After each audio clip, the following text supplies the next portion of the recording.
1992 ഞാൻ assistant commandant ആയിരിക്കുന്ന സമയത്ത് SPGയിൽ എൻ്റെ ആദ്യത്തെ സെലക്ഷൻ. അവിടെ പോയി ഭയങ്കര ഡിഫിക്കൽട്ടായിട്ടുള്ള ഭയങ്കര സ്ട്രെനുവേഴ്സ് ആയിട്ടുള്ള 3 മാസത്തെ ട്രെയിനിങ് ആണത്. ആ ട്രെയിനിങ് കഴിഞ്ഞിട്ട് എനിക്ക് ആദ്യത്തെ പോസ്റ്റിംഗ് കിട്ടിയത് പ്രൈം മിനിസ്റ്റർ ഹൗസിലാണ്. പ്രൈം മിനിസ്റ്ററുടെ ഹൗസ് പ്രൊട്ടക്ഷൻ ഗ്രൂപ്പിലാണ് എൻ്റെ പോസ്റ്റിംഗ് വന്നത്.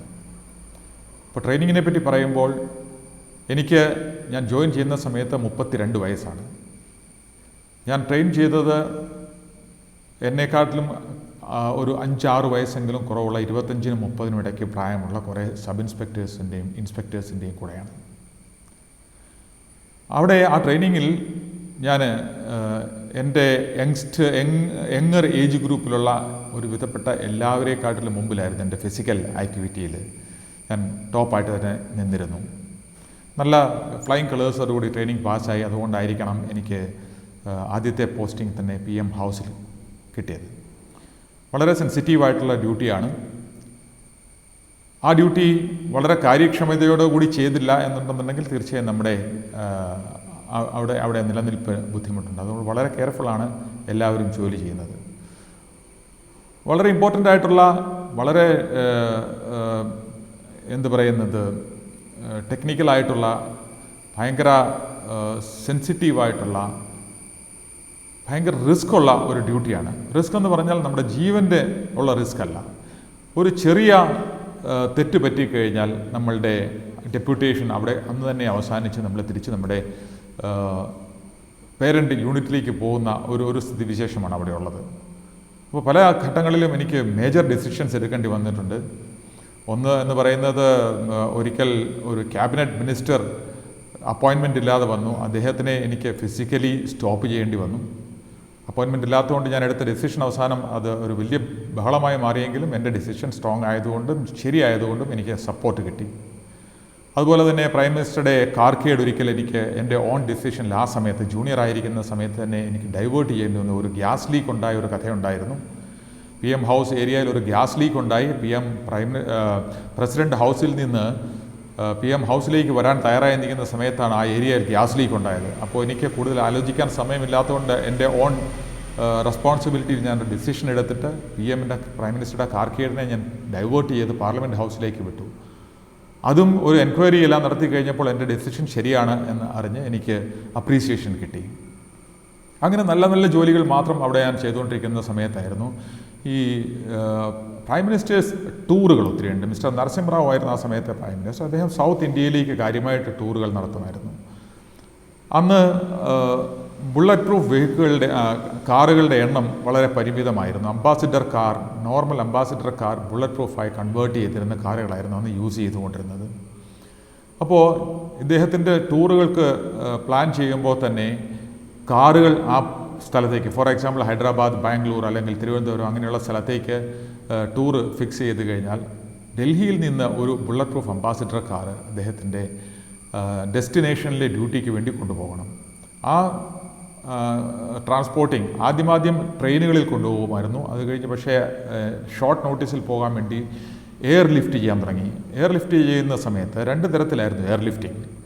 ഒന്നെന്ന് പറയുന്നത് ഒരു കാറ് മാത്രം പോകാനേ ആവശ്യമുള്ളെന്നുണ്ടെങ്കിൽ അത് വൈഡ് ബോഡീഡ് എയർലൈൻസ്, എയർ ഇന്ത്യയുടെ വൈഡ് ബോഡീസ് എയർക്രാഫ്റ്റ് ഉണ്ട്. അതിൻ്റെ ഹോൾഡിൽ ഡിഫ്ലേറ്റഡ് ടയറുമായിട്ട് ഒരു അംബാസിഡർ കാർ ഈസി ആയിട്ട് ലോഡ് ചെയ്യാം. അപ്പോൾ അതിനകത്ത് അതൊരു ടെക്നിക്കൽ ഒരു ഇതാണ്. ഒരു പ്ലാറ്റ്ഫോമിൽ ആ കാറ് കയറ്റി നിർത്തി അതിൻ്റെ കാറിലെ കാറ്റഴിച്ചു വിട്ടിട്ട് കറക്റ്റായിട്ട് ആ ഹോൾഡിൽ അത് ലോഡ് ചെയ്യണം. അത് എയർലൈൻസ് ഒഫീഷ്യൽസുമായിട്ട് ടൈപ്പ് ചെയ്ത് ആദ്യമായിട്ട് അത് കൊണ്ടുപോയത് ഞാനായിരുന്നു. അതിനുശേഷം എപ്പോഴെങ്കിലും അങ്ങനെ ഒരു ട്രാൻസ്പോർട്ടിങ്ങിൻ്റെ ആവശ്യം വന്നു കഴിഞ്ഞാൽ അപ്പോൾ ജേക്കബിനെ വിളി, ഹീ വിൽ ഡു ഇറ്റ് എന്ന് പറയാം. അങ്ങനെ അതിനൊരു എക്സ്പെർട്ടീസ് ഉള്ള ഒരു പേര് വന്നു. അത് കുറേ അധികം തവണ ആ കാറുകൾ അങ്ങനെ കയറ്റാനും അതിനെ കൊണ്ടുപോകാനും അതിനൊക്കെയുള്ള ഡ്യൂട്ടി എനിക്ക് തന്നെയായിരുന്നു എപ്പോഴും കിട്ടിക്കൊണ്ടിരുന്നത്. അങ്ങനെ ഇരിക്കുന്ന സമയത്ത് ഒരു ഇൻസിഡൻ്റ് ഉണ്ടായി. ഇങ്ങനെ ഒരു ഹൈദരാബാദിലേക്ക് കാറ് കൊണ്ടുപോകുന്ന സമയം ഈ കാറ് പ്ലാറ്റ്ഫോമിൽ ലോഡ് ചെയ്തു. അവസാനം ഹോൾഡിനകത്തേക്ക് ഫോർക്ക് ലിഫ്റ്റ് വഴി ആ പ്ലാറ്റ്ഫോം മുഴുവൻ എടുത്ത് ആ ഫോർക്ക് ലിഫ്റ്റ് വഴി ഹോൾഡിലേക്ക് തള്ളിക്കയറി. ഞാനും അന്ന് ആ കാറിൻ്റെ കൂട്ടത്തിൽ അക്കമ്പനി ചെയ്ത് ഹൈദരാബാദിന് പോകേണ്ടതാണ്. ഫൈനലി എല്ലാ പാസഞ്ചേഴ്സും കയറി ഫ്ലൈറ്റ് ടേക്ക് ഓഫ് ചെയ്യേണ്ട സമയമായി. എന്നിട്ട് ടേക്ക് ഓഫ് ചെയ്യാൻ ലേറ്റ് ആവുകയാണ്. കുറേ അരമണിക്കൂറോളം ലേറ്റായി കഴിഞ്ഞപ്പോഴത്തേക്കും എൻ്റെ അടുത്ത് എയർ ഹോസ്റ്റസ് വന്ന് പറഞ്ഞു, ഒന്ന് താഴേക്ക് ഇറങ്ങി വരണം. ഞാൻ താഴെ ചെന്ന് കഴിയുമ്പോഴാണ് പറയുന്നത്, ഈ ലോഡ് ചെയ്തത് എക്സാക്ട്ലി കറക്റ്റായിട്ടല്ല, ഒരു ചെറിയ 2 ഇഞ്ചിൻ്റെ ഡിഫറൻസ് വന്നതുകൊണ്ട് ഹോൾഡിൻ്റെ ഡോർ അടയുന്നില്ല. അതുകൊണ്ട് ഈ കാർ ഇപ്പോൾ ഓഫ് ലോഡ് ചെയ്യണം. അപ്പോൾ പ്രൈം മിനിസ്റ്ററുടെ ടൂറിന് പോകാനുള്ള കാറാണ്, അത് ഓഫ് ലോഡ് ചെയ്യുക എന്ന് പറയുന്നത് ഭയങ്കര എനിക്കൊരു ഡിസിഷൻ എടുക്കാൻ പറ്റാത്ത സംഭവമാണ്. അതുകൊണ്ട് ഇമ്മീഡിയറ്റ്ലി എൻ്റെ കയ്യിൽ, ഞങ്ങളൊക്കെ ടൂറിന് പോകുന്ന സമയത്ത് ഞങ്ങളുടെ കയ്യിൽ വയർലെസ് സെറ്റുകൾ കാണും. ആ വയർലെസ് സെറ്റ് കൊണ്ട് ഞാൻ എൻ്റെ ഹെഡ് ക്വാർട്ടറിൽ കോൺടാക്ട് ചെയ്തു, ഇങ്ങനെയൊരു പ്രോബ്ലം ഉണ്ട്. ആൻഡ് ബാക്കി പാസഞ്ചേഴ്സ് എല്ലാം റെസ്റ്റ്ലെസ് ആയി, അവർ അതും ഇതുമൊക്കെ പറയാൻ തുടങ്ങുന്നു, എന്ത് ചെയ്യണം. അപ്പോൾ എയർലൈൻസുകാർ എനിക്കൊരു ഗ്യാരണ്ടി തന്നു, യെസ്, നിങ്ങളിത് ഓഫ് ലോഡ് ചെയ്തിട്ട് നിങ്ങൾ ട്രാവൽ ചെയ്തോളുക, നാളെ രാവിലെ വരുന്ന എയർക്രാഫ്റ്റിൽ ഈ സംഗതി ഞങ്ങൾ ഹൈദരാബാദിൽ എത്തിച്ചോളാം എന്ന് പറഞ്ഞു. എൻ്റെ ഓഫീസ് അതിനൊരു ക്ലിയറൻസ് തന്നു. അങ്ങനെ ഞാനത് പോയി. അങ്ങനെ ഉള്ള കുറേ അധികം ചരിത്രങ്ങളുണ്ട്. അങ്ങനെയൊക്കെ ഇരിക്കുന്ന സമയത്താണ് പ്രൈം മിനിസ്റ്ററുടെ ഒരു 3 day local tour. Local tour എന്ന് പറയുന്നാൽ വിതിൻ ഇന്ത്യ, അല്ലെങ്കിൽ ഞങ്ങളതിനെ വിളിക്കുന്നത് ഫോറിൻ ടൂർ എന്നാണ്. ലോക്കൽ ടൂർ എന്ന് പറയുന്നത് 3 ദിവസത്തേക്ക് കണ്ടിന്യൂസ് ഉള്ള ഒരു ടൂറിൽ അദ്ദേഹം സ്റ്റാർട്ട് ചെയ്യുകയാണ്. ആ ടൂറിൻ്റെ ഡെസ്റ്റിനേഷൻ എന്ന് പറയുന്നത്, ആദ്യത്തെ ഹോൾട്ട് എന്ന് പറയുന്നത് ഹൈദരാബാദ്, അല്ലെന്നുണ്ടെങ്കിൽ ഹൈദരാബാദിനടുത്ത് അദ്ദേഹത്തിൻ്റെ കോൺസ്റ്റിറ്റ്യുവൻസി ആയിരുന്ന നാൻഡെഡ് എന്ന് പറയുന്ന സ്ഥലത്തായിരുന്നു. 2ാമത്തെ ദിവസത്തെ ലാൻഡിംഗ് കൊച്ചിയിലും നൈറ്റ് ഹോൾട്ട് തൃശ്ശൂരുമായിരുന്നു. 3-ാം ദിവസം അദ്ദേഹം ചെന്നൈയിൽ പോയിട്ട് അവിടെ നിന്ന് ഹെലികോപ്റ്റർ എടുത്ത് കാഞ്ചീപുരം പോയി തിരിച്ചു വന്ന് അതിനുശേഷം ഡൽഹിക്ക് തിരിച്ചു. 3-ാം ദിവസം ഡൽഹിക്ക് തിരിച്ചു പോകുന്ന, അതിനിടയ്ക്കുള്ള കുറേ ഹെലികോപ്റ്റർ ജേർണികളും കാര്യങ്ങളും എല്ലാം ഉണ്ട്. അതൊരു കോംപ്ലിക്കേറ്റഡ് ടൂറാണ്. കാരണം പലതവണ ഷിഫ്റ്റിങ്ങും ചേഞ്ചിങ്ങും അങ്ങനെയൊക്കെയുള്ള ഒരു ടൂറായിരുന്നു. അപ്പോൾ എൻ്റെ ഒരു സീനിയർ ആയിട്ട് ഒരു IPS ഓഫീസർ, മലയാളിയായിട്ടുള്ള ഒരു ഓഫീസർ PM ഹൗസിലുണ്ടായിരുന്നു. അദ്ദേഹം ഇൻസിസ്റ്റ് ചെയ്തു, ഈ ടൂറിൽ ബാഗേജ് ഓഫീസറായിട്ട് ജേക്കബിനെ ഡീറ്റെയിൽ ചെയ്യണം. അപ്പോൾ ബാഗേജ് ഓഫീസർ എന്ന് പറയുന്നത് സെക്യൂരിറ്റി ഡ്യൂട്ടിയേക്കാൾ കൂടുതൽ പ്രൈം മിനിസ്റ്ററുടെ ബാഗേജ്, പ്രൈം മിനിസ്റ്ററുടെ ഒഫീഷ്യൽ ഫയൽസ്, അതുകൂടാതെ എത്ര പേര് എയർക്രാഫ്റ്റിൽ ട്രാവൽ ചെയ്യുന്നു അവരുടെ എല്ലാം ബാഗേജസ് അത് കറക്റ്റായിട്ട് ലോഡ് ചെയ്യുക, അത്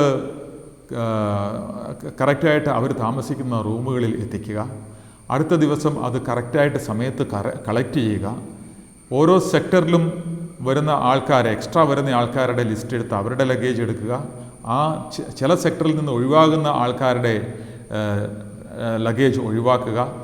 അങ്ങനെയുള്ള ഒരു ഭയങ്കര കോംപ്ലിക്കേറ്റഡ് ഒരു ജോലിയായിരുന്നു അത്. 3 ദിവസത്തേക്ക്, അതായത് കുറേ എയർക്രാഫ്റ്റ് ചെന്ന് കഴിഞ്ഞിട്ട് പിന്നെ പ്രൈം മിനിസ്റ്റർ ചില സ്ഥലത്തേക്ക് ഹെലികോപ്റ്ററിലാണ് ട്രാവൽ ചെയ്യുന്നത്. ആ ഹെലികോപ്റ്ററിലേക്ക് അദ്ദേഹം ഷിഫ്റ്റ് ചെയ്യുന്ന ആ സമയത്തിനുള്ളിൽ തന്നെ ഈ ലഗേജുകളെല്ലാം ഷിഫ്റ്റ് ചെയ്ത് ഹെലികോപ്റ്ററിൽ ലോഡ് ചെയ്യണം. ഞാൻ അതിലേക്ക് വരുന്നതിന് മുമ്പ് എന്നെ എന്തുകൊണ്ട് ഇൻസിസ്റ്റ് ചെയ്തു എന്നുള്ള ഒരു റീസൺ അദ്ദേഹത്തിനോട് ചോദിച്ചു. അപ്പോൾ അദ്ദേഹം പറഞ്ഞു, നമുക്ക് ഈ കാര്യത്തിൽ, ഈ പോകുന്ന ടൂറിൽ വളരെ ആക്റ്റീവായിട്ടുള്ള ഒരു ഓഫീസറാണ് വേണ്ടത്, പെട്ടെന്ന് ക്വിക്കായിട്ട് കാര്യങ്ങൾ ചെയ്യുന്ന ഒരു ഓഫീസർ വേണം, അതുകൊണ്ട് I am recommending Jacob's name, അങ്ങനെ പോട്ടെ. അപ്പോൾ എനിക്ക് മനസ്സിലായി അദ്ദേഹത്തിന് എന്നോടുള്ള താല്പര്യം എന്തുകൊണ്ടാണ്. 2-3 ചെറിയ ഇൻസിഡൻസ് ഉള്ളത് പറയാം. ഒരിക്കൽ പ്രൈം മിനിസ്റ്റർ നരസിംഹറാവു ഒരു ലോക്കൽ ടൂർ കഴിഞ്ഞ് തിരിച്ച് ഡൽഹിയിലേക്ക്, സ്വന്തം വീട്ടിലേക്ക് വരികയാണ്. രാത്രി ഏകദേശം 10 മണിയോടുകൂടിയാണ് അദ്ദേഹം എയർപോർട്ടിൽ നിന്ന് by road carcade prime minister ഹൗസിലേക്ക് വരുന്നത്. ഞാൻ അന്ന് നൈറ്റ് ഡ്യൂട്ടിയിലാണ്. ഈ പ്രൈം മിനിസ്റ്ററുടെ കാർക്കേഡ് ഹൗസിനുള്ളിലേക്ക് വരുന്ന സമയത്ത് ഷിഫ്റ്റ് ഇൻചാർജ് എന്നുള്ള നിലയിൽ എൻ്റെ റെസ്പോൺസിബിലിറ്റിയാണ്. എൻ്റെ എന്നല്ല, ആ ഷിഫ്റ്റ് ഇൻചാർജ് ആണെങ്കിലും അവർ മെയിൻ എൻട്രൻസിൽ പൊസിഷൻ ചെയ്യും. എന്താണെന്ന് ചോദിച്ചു കഴിഞ്ഞാൽ, അവിടെയുള്ള ഗേറ്റുകൾ 2-3 ഗേറ്റുകളുണ്ട്, അതെല്ലാം തുറന്ന് കറക്റ്റ് സമയത്ത് അത് തുറക്കുന്നുണ്ടോ എന്ന് ചെക്ക് ചെയ്യണം. അവിടെ നിൽക്കുന്ന ഓഫീഷ്യൽസ് എല്ലാം കാര്യങ്ങൾ നന്നായിട്ട് ചെയ്യുന്നുണ്ടോ എന്ന് സൂപ്പർവൈസ് ചെയ്യാൻ വേണ്ടി നമ്മൾ ആ ഗേറ്റിൻ്റെ അവിടെയാണ് പോയി നിൽക്കുന്നത്. അപ്പോൾ എയർപോർട്ടിൽ നിന്ന് കാർക്കേഡ് സ്റ്റാർട്ട് ചെയ്തു എന്ന് അറിഞ്ഞു കഴിഞ്ഞപ്പം തന്നെ ഞാൻ പതുക്കെ മൂവ് ചെയ്ത് മെയിൻ ഗേറ്റിൻ്റെ അടുത്ത് പോയി നിൽക്കുകയാണ്. ഈ കാർക്കേഡ് PM ഹൗസിൽ എത്താൻ ഏകദേശം 1 കിലോമീറ്റർ താമസം ബാക്കിയേ ഉള്ളൂ. 1.5 കിലോമീറ്റർ ദൂരെ ആയിരിക്കും. അപ്പോൾ ഇതെല്ലാം ഈ കാർക്കേഡുമായിട്ടും എല്ലാം നമ്മൾ വയർലെസ് സെറ്റിൽ കണക്റ്റഡ് ആണ്. അപ്പോൾ ഓരോ സമയം അനൗൺസ്മെൻ്റ് ഉണ്ട്, കാർക്കേഡ് എവിടെ വരെ എത്തി, ഏത് റോഡിലാണ് ഇപ്പോൾ യാത്ര ചെയ്യുന്നത്, അങ്ങനെയുള്ള കാര്യങ്ങളെല്ലാം അനൗൺസ്മെൻറ്റ് നടന്നുകൊണ്ടിരിക്കും. അപ്പോൾ PM ഹൗസിൽ നിന്ന് ഏകദേശം ഒരു 1.5 കിലോമീറ്റർ മുമ്പുള്ള സമയത്ത് എന്നോട് ഈ പറയുന്ന IPS ഓഫീസർ കാറിൽ നിന്ന് വയർലെസ് സെറ്റിൽ ചോദിക്കുകയാണ്, ജേക്കബ്, ഒരു അപ്പോയിൻറ്റി വരാനുണ്ടായിരുന്നല്ലോ 10 മണിക്ക്, അദ്ദേഹം വന്നിട്ടുണ്ടോ? അപ്പോൾ ഷെഡ്യൂൾ അനുസരിച്ച് ഒരു അപ്പോയിൻമെൻ്റ് ഉണ്ടായിരുന്നു. പ്രൈം മിനിസ്റ്റർ തിരിച്ച് വീട്ടിലെത്തിക്കഴിയുമ്പോൾ അദ്ദേഹത്തിൻ്റെ റെസിഡൻസിൽ വിസിറ്റ് ചെയ്യാൻ വേണ്ടി ഒരു ആൾക്ക് ഷെഡ്യൂൾ ആയിട്ടുള്ളൊരു അപ്പോയിൻമെൻറ്റാണ്. ഞാൻ പറഞ്ഞു, യെസ് സാർ, അദ്ദേഹം വന്നിട്ടുണ്ട്, അദ്ദേഹം റിസപ്ഷനിൽ വെയിറ്റ് ചെയ്യുകയാണ് പ്രൈം മിനിസ്റ്റർ വരാൻ വേണ്ടി. അപ്പോൾ ആസ് പെർ ഷെഡ്യൂൾ ആ മീറ്റിംഗ് വെച്ചിരുന്നത് ഞാൻ പറഞ്ഞല്ലോ അദ്ദേഹത്തിൻ്റെ റെസിഡൻസിനകത്തായിരുന്നു. ആ പ്രൈം മിനിസ്റ്റർ ഹൗസ് കോംപ്ലക്സ് എന്ന് പറയുന്നതിനകത്ത് അദ്ദേഹത്തിൻ്റെ റെസിഡൻസ് ഉണ്ട്, അദ്ദേഹത്തിൻ്റെ ഫാമിലിക്ക് താമസിക്കാൻ വേണ്ടിയുള്ള ഒരു ബിൽഡിംഗ് ഉണ്ട്, അതുകൂടാതെ റെസിഡൻഷ്യൽ ഓഫീസുണ്ട്. 3 കോംപ്ലക്സുകളിനെ ഒന്നാക്കിയാണ് വെച്ചിരിക്കുന്ന ഒരു സമുച്ചയമാണത്.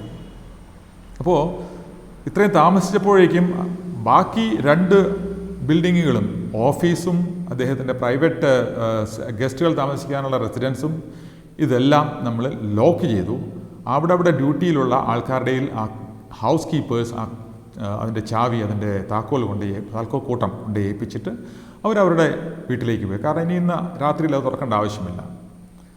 അപ്പോൾ എന്നോട് ചോദിക്കുന്നു, ഈ അപ്പോയിൻറ്റി വന്നിട്ടുണ്ടോ? ഞാൻ പറഞ്ഞു, ഉണ്ട്, വെയിറ്റ് ചെയ്യുകയാണ്. അപ്പോൾ അനൗൺസ്മെൻ്റ് ആണ്, അപ്പോയിൻമെൻറ്റ് അദ്ദേഹത്തിൻ്റെ ഓഫീസിലാണ് നടക്കാൻ പോകുന്നത്, വീട്ടിലല്ല. അപ്പോൾ കാർക്കേഡിങ് അടുത്ത് വന്നുകൊണ്ടിരിക്കുക. ഞാൻ പറഞ്ഞു, sir, the office is closed, ഓഫീസെല്ലാം ക്ലോസ് ചെയ്തു, ഷെഡ്യൂൾ അനുസരിച്ച് അദ്ദേഹം വീട്ടിലാണ് അദ്ദേഹത്തെ വിസിറ്റ് ചെയ്യേണ്ടത്. അപ്പോൾ അവിടുന്ന് പറയുന്നു, no, the PM has decided that he will meet the appointee in the office only. ഞാൻ പറഞ്ഞു, office is closed, so he saying you do something.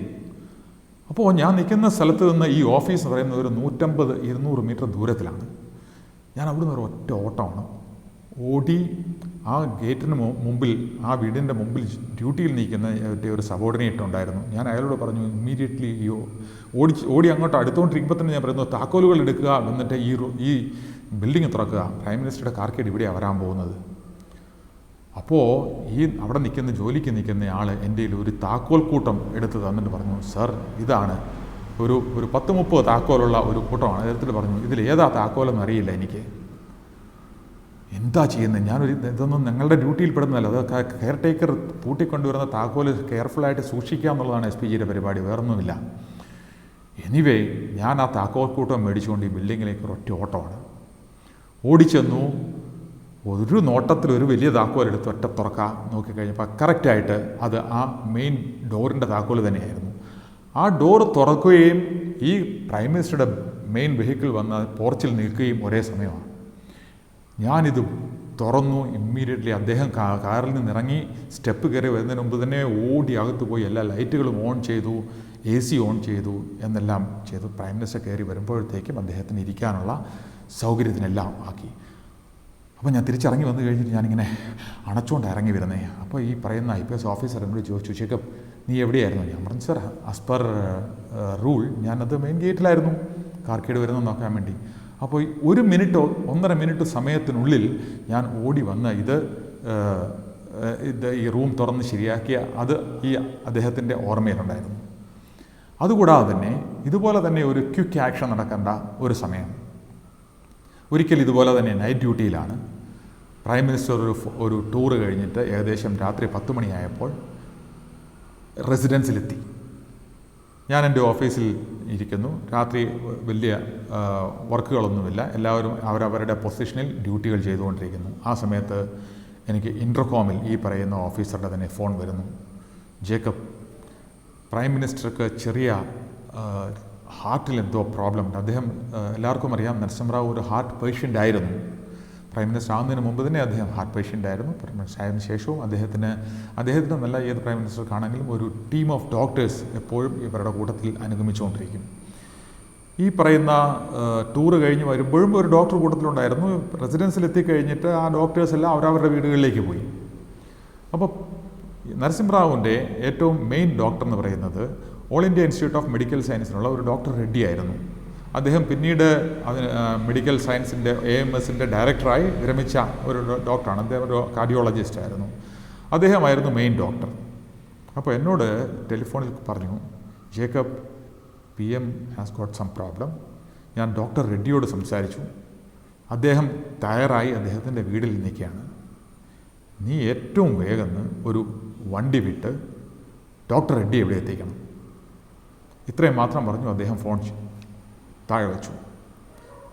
എനിക്ക് ഈ പറയുന്ന പോലെ അതിൻ്റെ സീരിയസ്നെസ്, എത്ര ക്വിക്കായിട്ട് ആക്ഷൻ എടുക്കണം എനിക്കറിയാം. അതുകൊണ്ട് ഞാൻ നേരെ റിസപ്ഷനിൽ ചെന്നു. അവിടെ റിസർവ് ആയിരുന്ന ഒരു ഓഫീസറെ വിളിച്ചു. സ്റ്റാൻഡപ്പ് ഒരു വയർലെസ് സെറ്റ് എടുത്തു, അവൻ്റെ കൈ കൊടുത്തു. എന്നിട്ട് ഒരു കോൾ സൈൻ കൊടുത്തു. ഇതാണ് ഇതിൻ്റെ കോൾ സൈൻ. ഇത് നമ്മുടെ സെക്യൂർ അല്ലെങ്കിൽ സീക്രട്ട് മോഡിലേക്ക് ഷിഫ്റ്റ് ചെയ്യുക.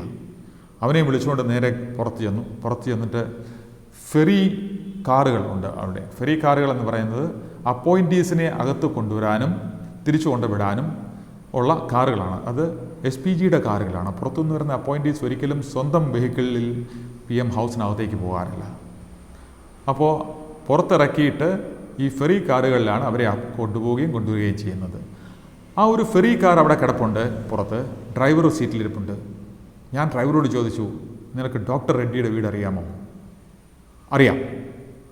എന്നാൽ ഈ പറയുന്ന എൻ്റെ സബോർഡിനേറ്റ് ഓഫീസറോട് പറഞ്ഞു, ഇവനെ കയറ്റിയിരുത്തിയിട്ട് ഞാൻ പറഞ്ഞു, നൗ റഷ്, നിനക്ക് എത്ര വേഗം അദ്ദേഹത്തിനെ പോയി ഇവിടെ കൊണ്ടുവരാൻ പറ്റുമോ തിരിച്ചു കൊണ്ടുവരിക. അപ്പോൾ പറയേണ്ട ഒരു കാര്യം എന്താണെന്ന് വെച്ചാൽ 93-ലെ കാര്യമാണിത്. 93-ലെ ഡൽഹിയും ഇപ്പോഴത്തെ ഡൽഹിയുമായിട്ടുള്ള ഡിഫറൻസ് എന്ന് പറയുന്നത് ഭയങ്കരമാണ്. 93-ക്കൊക്കെ ശേഷം എനിക്ക് തോന്നുന്നു 2000-2005 ഉള്ളിൽ ഡൽഹി മുഴുവൻ ഫ്ലൈ ഓവേഴ്സ് ഉണ്ടാക്കി. ട്രാഫിക് കൺജഷൻ എന്ന് പറയുന്നത് ഓൾമോസ്റ്റ് ഇല്ലാതെയാക്കി. അതുപോലെ കണ്ടിന്യൂസ് പോകാനുള്ള ഫ്ലൈ ഓവേഴ്സ് ഉണ്ട്. പക്ഷേ ഞാനീ പറയുന്ന സമയത്ത് ഡൽഹിയിൽ മെയിൻ ജംഗ്ഷൻസിൽ ഒരിടത്തും ഫ്ലൈ ഓവേഴ്സ് ഇല്ല. എല്ലാം ട്രാഫിക് സിഗ്നലുകൾ ക്രോസ് ചെയ്ത് പോകേണ്ട ജംഗ്ഷനുകളാണ്. ആ സമയത്തൊക്കെ ഡൽഹിയിലെ ഒരു ട്രാഫിക് സിഗ്നൽ ക്രോസ് ചെയ്യാൻ വേണ്ടി 5-10 മിനിറ്റും വെയിറ്റ് ചെയ്യേണ്ട അത്രയും മാത്രം ട്രാഫിക്കുള്ള സമയമാണ്. പക്ഷേ ഇവിടെ 2 അഡ്വാൻറ്റേജ് ഉണ്ട്. ഒന്നെന്ന് പറഞ്ഞാൽ രാത്രി 10 മണിക്ക് ശേഷമുള്ള ഒരു സമയമായിരുന്നു. അതുകൊണ്ട് കമ്പാരിറ്റീവ്ലി ട്രാഫിക് കുറവാണ്. പക്ഷേ തീരെ കുറവല്ല. ഡൽഹിയിലെ traffic even middle of the നൈറ്റോ അല്ലെങ്കിൽ ഏർലി മോർണിംഗിൽ പോലും ഒരിക്കലും കാലിയായിട്ട് നമുക്ക് റോഡ് കിട്ടത്തില്ല. അതുപോലെ ട്രാഫിക്കുള്ള സ്ഥലമാണ് ഡൽഹി. അപ്പോൾ ഞാൻ ഈ ഡ്രൈവറോട് പറഞ്ഞു, എമർജൻസിയാണ്, പോയിട്ട് ഡോക്ടറെ വിളിച്ചുകൊണ്ട് വരിക. ഒരു ട്രാഫിക്കിൽ നീക്കണ്ട. ഞങ്ങളുടെ വണ്ടികൾക്കെല്ലാം തന്നെ സൈറൺ ഉള്ള വണ്ടികളാണ്. നീ സൈറൺ ഓൺ ചെയ്യുക, വിട്ടുപൊക്കോളാൻ പറഞ്ഞു. അപ്പോൾ ഇത്രയും സംഭവം നടന്നത് ഒരു 30 സെക്കൻഡിനുള്ളിലാണ്. എനിക്ക് ഓർഡർ കിട്ടിയിട്ട് 30 സെക്കൻഡ്സിനുള്ളിൽ എൻ്റെ അവിടുന്ന് വണ്ടി സ്റ്റാർട്ട് ചെയ്തു. ഒരു 2 മിനിറ്റ്സ് കഴിഞ്ഞപ്പോഴത്തേക്കും ഇൻ്റർകോം വീണ്ടും ശബ്ദിക്കുന്നു. ഞാൻ ഓടിച്ചെന്ന് ഫോൺ എടുത്തു. നേരം എൻ്റെ ഈ ബോസാണ്. അദ്ദേഹം എന്നോട് ചോദിച്ചു, ജേക്കബ്, ഇനി എത്ര സമയം വേണം നിനക്ക് ഒരു വണ്ടി പുറത്തോട്ട് വിടാൻ വേണ്ടി? കാരണം വണ്ടി പുറത്തോട്ട് പോയിട്ടുണ്ടെങ്കിൽ ഉടനെ അനൗൺസ്മെൻ്റ് ഉണ്ടാവും സാധാരണഗതിയിൽ, ഇന്ന വണ്ടി പുറത്ത് പോകുന്നു എന്ന് പറഞ്ഞ്. പക്ഷേ ഇത് എൻ്റെ പേഴ്സണൽ ഡയറക്ഷനിൽ അനൗൺസ്മെൻ്റ് ഒന്നും ഇല്ലാതെ ഈ വണ്ടി പോയതുകൊണ്ട് ഇങ്ങനെ വണ്ടി പോയവർ അദ്ദേഹം അറിഞ്ഞില്ല. 2 മിനിറ്റ് ആയപ്പോൾ അദ്ദേഹം ചോദിച്ചു, എത്ര സമയം കൂടെ വേണം നിനക്ക് വണ്ടി ഡിസ്പാച്ച് ചെയ്യാൻ? അപ്പോൾ ഞാൻ പറഞ്ഞു, സർ, വണ്ടി is already gone, it is on the way. No, I can't believe it. ഞാൻ പറഞ്ഞു, ഇല്ല sir, you please go to secret മോഡിലേക്ക് പോവുക. അത് കഴിഞ്ഞ് ഇന്ന കോൾ സൈനിൽ ആളെ വിളിക്കുക. And please ask him where is the location. ഈ പറഞ്ഞതുപോലെ തന്നെ അദ്ദേഹം ഉടനെ സീക്രട്ട് മോഡിലേക്ക് ഷിഫ്റ്റ് ചെയ്ത് കഴിഞ്ഞിട്ട് വിളിച്ചു കഴിഞ്ഞിട്ട് ചോദിച്ചു, വെയർ ഈസ് യുവർ ലൊക്കേഷൻ? അപ്പോൾ അവർ പറയുന്നു, ഞങ്ങൾ all India institute of medical science cross ചെയ്തിരിക്കുന്നു.